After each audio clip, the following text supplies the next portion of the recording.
the more time there is in between, the more time you have. I mean, they're going to forget everything you did the last meeting.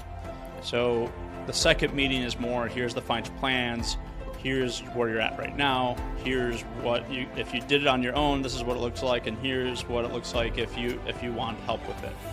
And then people will go into the questions like, okay, if you help with it, what's that look like? But when we go into, if we do these changes, again, I take my notes from that first meeting and we go back to, hey, you said you wanted to go on the trip and that kind of thing. So if we make these changes, now you're going to be able to do all that. And it's funny because there was a prospect I was meeting with. It's a husband and wife, great couple. The husband is definitely, more analytical, wants to change his investments, that kind of thing, but doesn't really need to spend more money. But the wife, she's more the emotional one, right? She's more like, I want to spend more money with the kids and the grandkids and leave the money behind and that kind of thing. And so when I mentioned those things, you could see her just light up. Yeah, you're saying all the things I want to do because I do want to spend more time with my kids and my grandkids and that kind of thing, help them out, or take trips with them, create those memories. He also wants to create those memories, but he's a little bit more, numbers guy, so he's probably more in line with me.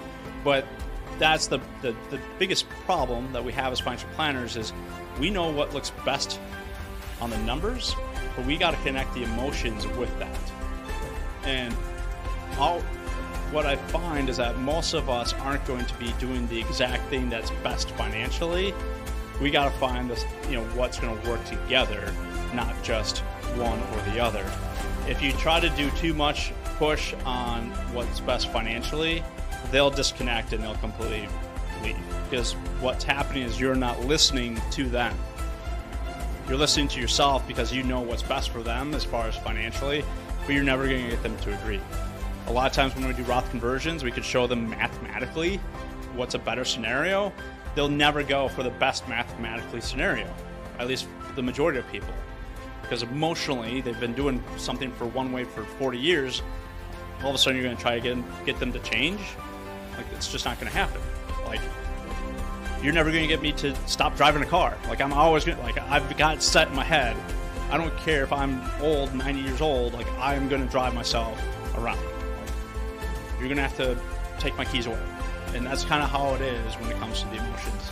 So what will have to happen in the future when I'm older, my kids are going to have to figure out, how do we not let dad drive, but let him think he's still driving, right? And that's what's happening here.